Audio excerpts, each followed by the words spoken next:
Hello guys, welcome to a new video from the channel. This time we check how to download and install Telegram app. So let's start. First let's go to Google Play Store, and here on Google Play Store let's go to search. Here on search you have to write Telegram and you will find the app. Now as you can see we have here Telegram. In my case I already installed it. But if you don't have installed, you will have the option to download and install. And as you can see, it's completely free, the app. You don't have to pay anything. And you can download in your device. If it's iPhone or Android, you can do it in both.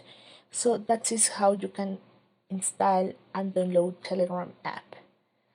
So guys, I hope this works for you. Thank you for watching this video.